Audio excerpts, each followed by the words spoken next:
All right, what's up, guys? Welcome to the Creative Cat Podcast. My name is Ray Breezee. I'm a videographer and a music producer. And in today's video, in today's podcast, see, this is what happens when you're too used to making YouTube. You just go into just explaining yourself like, hey guys, welcome to this YouTube video. My name is Ray Breezee. I kind of need to get out of that habit, but it is what it is. Anyways, so today I just want to talk. Well, I have a list of things that I want to talk about. So we're just gonna go in order, so that way I'm not all over the place and whatnot. It's kind of weird podcasting by yourself. I wish there was somebody else in the room with me, but it is what it is. You got to do what you got to do. But all right. So the first thing that I want to talk about is content creation. So and why it's important. I know there's some obvious reasons why content creation is important, but for videographers, or at least for right now, so I was lining up to do a video for a real estate company, and at the very end of it, they ended up pulling out of it, which kind of sucks for me. And the reason why I'm talking about this at all, it's because I want people to try to at least to understand that or maybe this is a thing that I had to deal with, but practically that you have to have multiple streams of income. And one of those potentials is content creation. Now, like I've mentioned in the previous podcast, I worked for Believe and Curtis King, and they all have multiple streams of income. So even if you're doing things as a freelancer, sometimes, and even during COVID and all of that stuff, a lot of people have lost gigs. I lost a couple of gigs because of the coronavirus.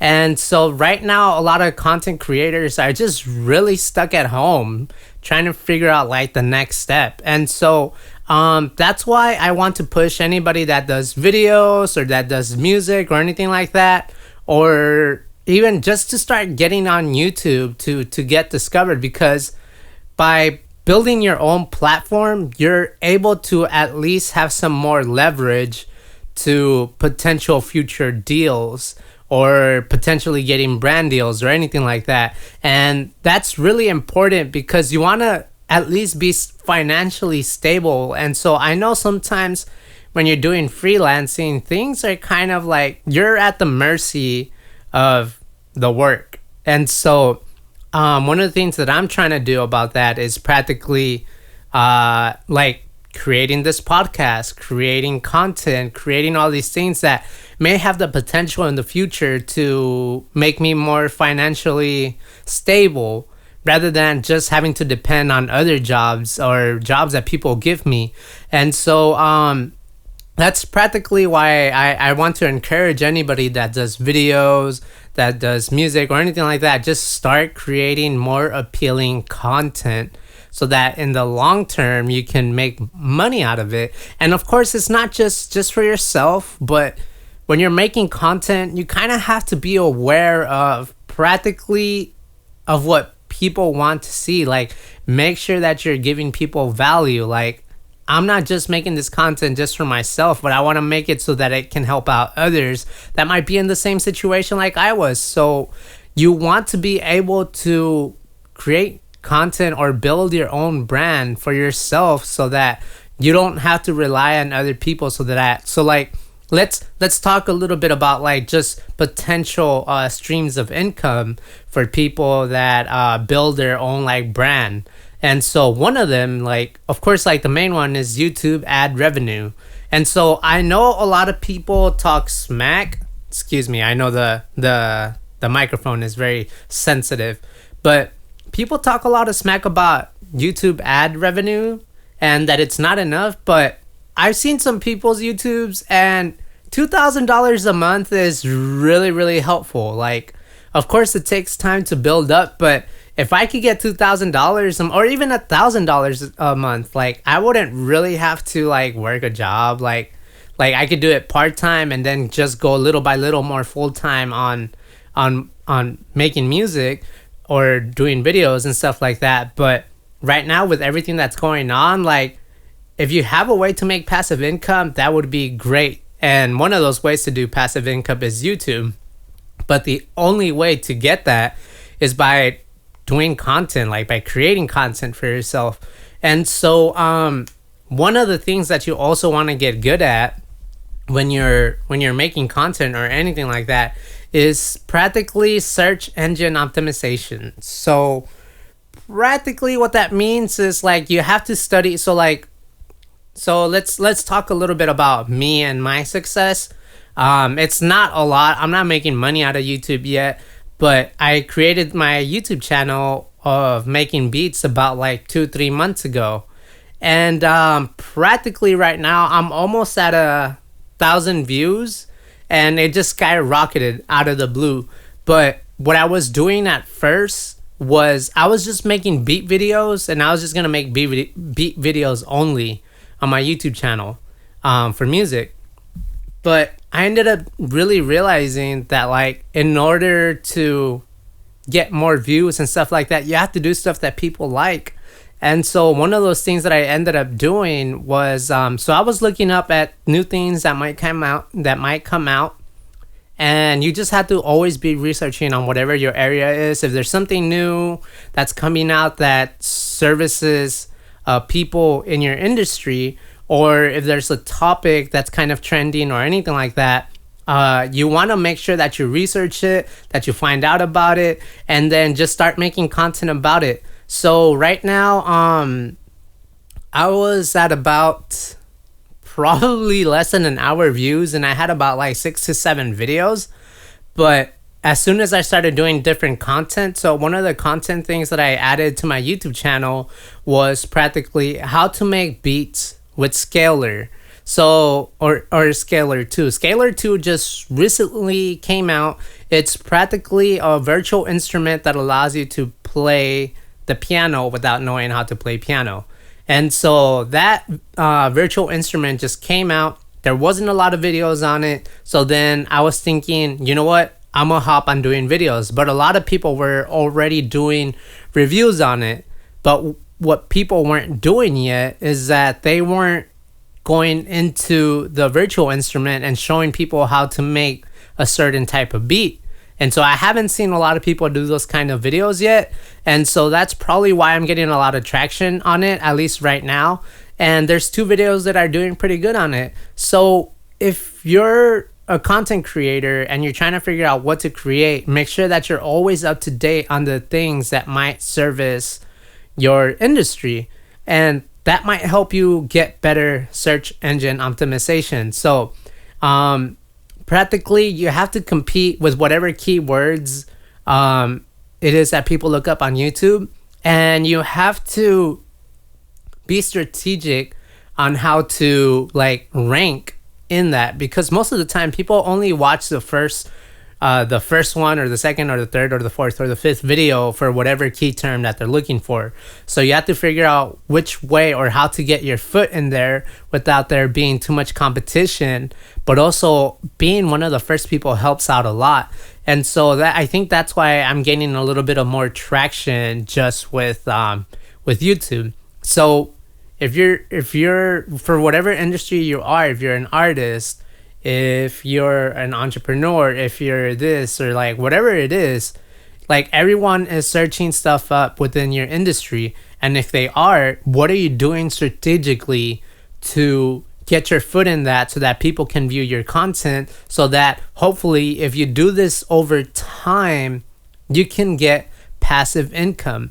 And so I know initially like Facebook, that YouTube ad revenue is like, people aren't really crazy about it. But like I mentioned earlier, like $1,000 to potentially gain passively over time, even during difficult times such as now, like could help out a lot. And so if you're holding back or figuring, or like, or if you have any like things that are holding you back, just do it. And if you fail, like try figuring out why you failed. Try figuring out Why weren't people looking this up? Why this and that? And it, like, the only way to really find success in passive income with YouTube is through trial and error.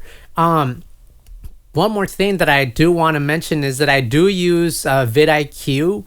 vidIQ is practically a tool that helps you figure out how many people are looking up this content and how hard the competition is of other YouTubers putting content up.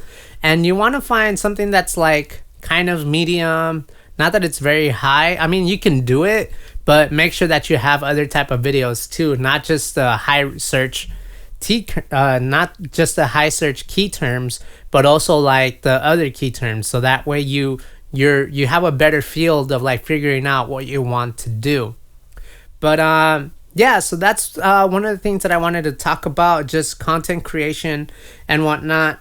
Let me go to the other one. So recently, my car had a broken window, and if it wasn't for my fiance, Emma, who she's always on me about like, hey, you should have a cushion to save money or something to rely on and all this stuff. And usually I'm the guy that likes to live paycheck to paycheck. But if it wasn't for having extra money, like, usually when something bad goes on, like, you get really stressed over something that you don't have power over. But if you get rid of that, then you have the potential, like, if you have money saved up, then at least like $1,000 or $2,000, like, if you have money saved up and an accident happens, then like you have more of a peace of mind. And like I know this isn't like a finance podcast, but money is very, very important. And you should have some money saved up so that like when like my car window was broken, like I took the day off, I wasn't worried about anything. It was practically like a relaxed day. Like I was pretty chill and I wasn't really worried.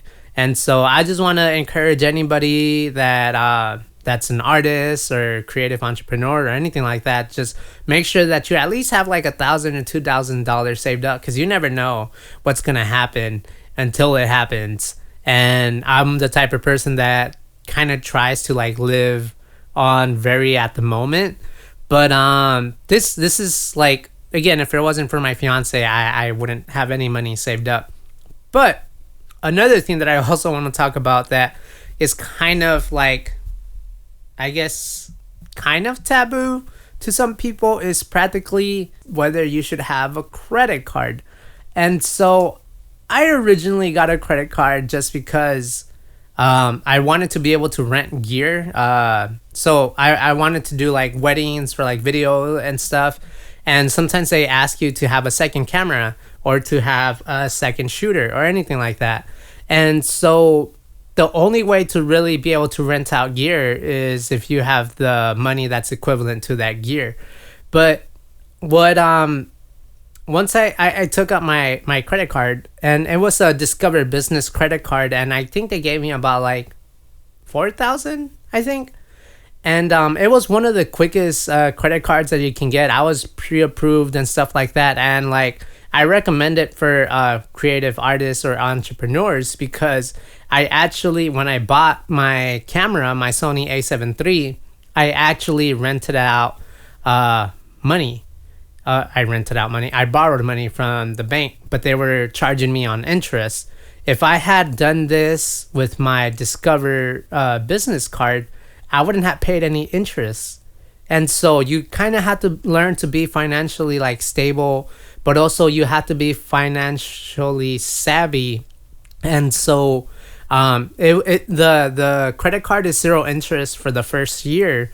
But it's important for people because sometimes like you have to buy stuff for certain projects, or if you're a producer and stuff, and like, let's say like right now during the pandemic, like people can't really be going to like big studios or anything like that. So what are you gonna do? Are you just gonna like stop making quality music? No, what you should do is you should get a credit card. And of course, like, I'm not talking about maxing it out and going crazy like 20, 10,000 or stuff like that, but like stuff that you can manage. So like, you need to get speakers, so that's about $400. You need to get a decent mic, that's about like $200. And if you don't have the money right now, but you can charge people to come and to use your service, of course, while social distancing, like, then do it. Like, you know, or if you're making music, but you need to start putting out more content, buy a camera. So instead of borrowing money from the bank, you can do a credit card. And with this particular credit card, what you can do is, so like I mentioned, the first year is zero interest, and then after that I think it's like 5 and stuff, but you get 5% back on whatever it is that you buy. But of course, like, you have to manage your money, you have to be responsible and stuff like that. And the only reason that I bring up the credit card is because sometimes you do have to take those financial risks as a business, and sometimes, like, we're scared of doing that, like since sometimes, like, people who do music aren't really seen as people that are like, oh, you know, how are you gonna make money or stuff like that. Like, if you have, like, you want to have everything, or at least the basics for a business, particularly right now I'm talking about music production. You want to have the basics so that you can potentially make more money out of it, because you don't know when those situations or those times when someone needs your services where you can make money out of it. So that right now you're just investing on the seed, and then later on it will grow. Now, you do have to be careful, like I've mentioned, like, make sure that you pay it by the end of the year and stuff. But I would recommend the Discover Business Card. And no, I'm not affiliated or anything like that. I don't even use it that heavy. But if I had to, then I can, you know. And so it's better to have, like, I would say, a credit card than to not have that money and then to have to depend on paying interest potentially. And so I just want to talk to people, just take that leap. And one of the things that I actually I know I might repeat myself a lot, but when I was going to do work for Curtis, one of the things that he was looking at was, did I have a 4K camera? And so if I had, before this camera, I had an older camera. It was the Canon 70D, and it was just a 1080 camera. But if I didn't have that quality, then what was the difference from all the videos that Curtis was already doing? Like, what other value was I adding to him besides just, like, what was it an upgrade for him? And so that's something that you want to consider, and potentially with any other client, because there's some people, like, in the creative space, everyone can do everything themselves particularly, but what are you offering that's different to them? And is it more quality? And most of the time people do want better quality stuff. So if you have the opportunity to upgrade or to have stuff, then get it. You need it. Like, it's your business. Like, you have to, like, double down on things. And I want to encourage anybody that is thinking about, like, upgrading or stuff like that, of course, within your means.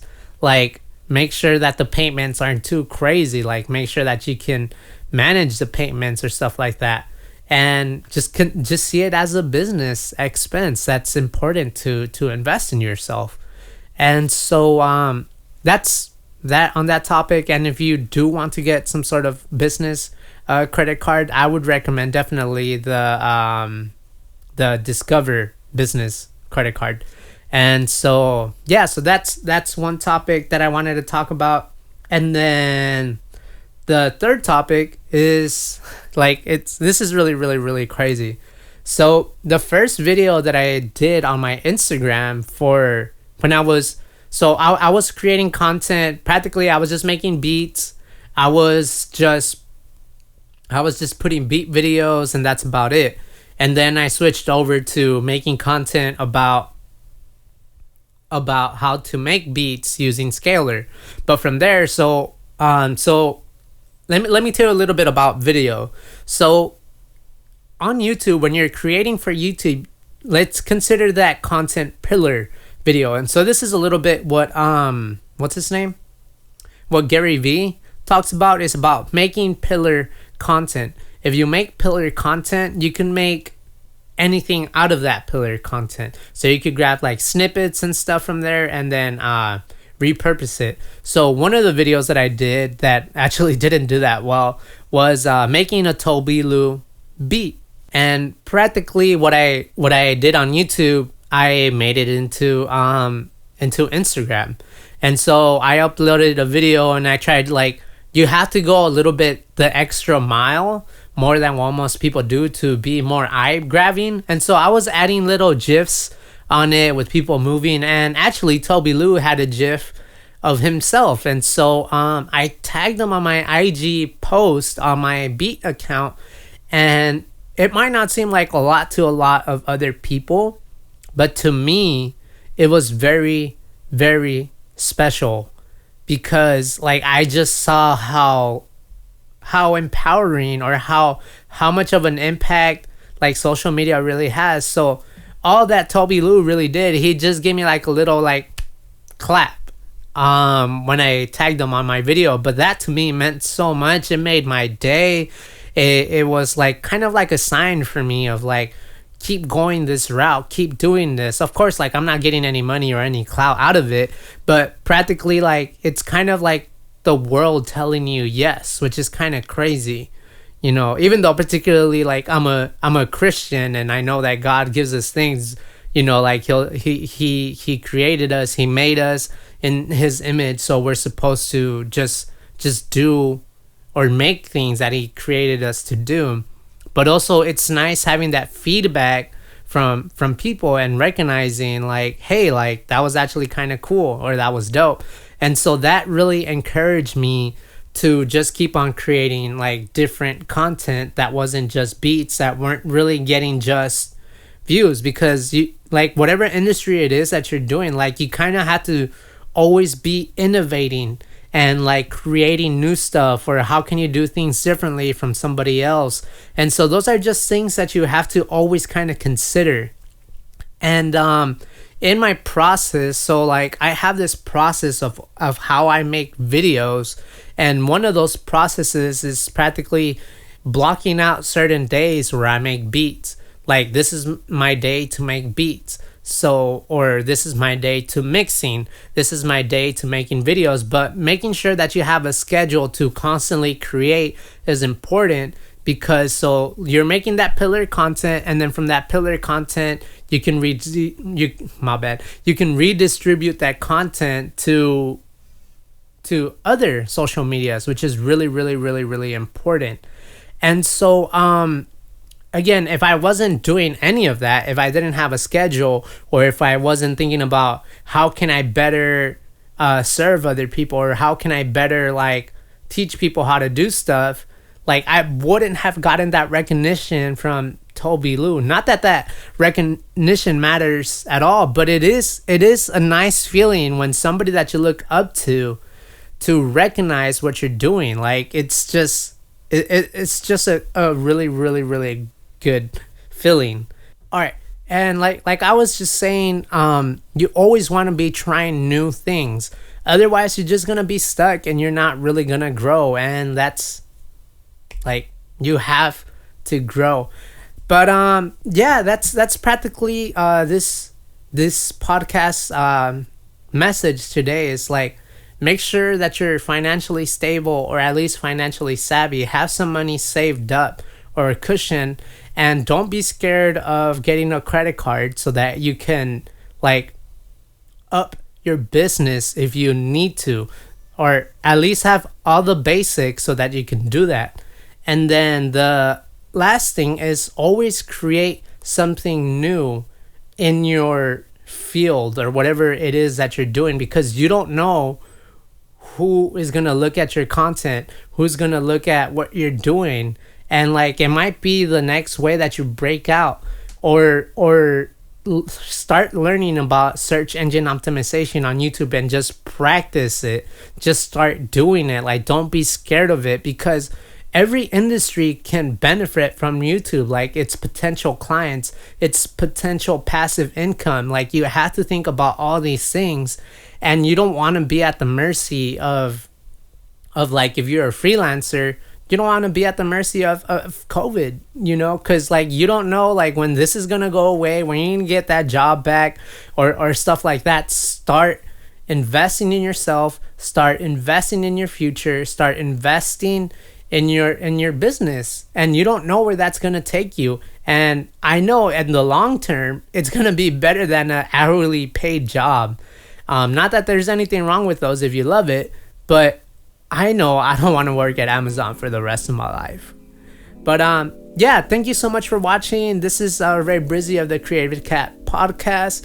Like I mentioned, this podcast is all about creative arts and entrepreneurship, or the side of entrepreneurship about it. But yeah, make sure that you like the video, subscribe to the channel, or listen to us on Spotify, or follow us on Spotify. So yeah, thank you so much. You guys have a great rest of the day. Peace.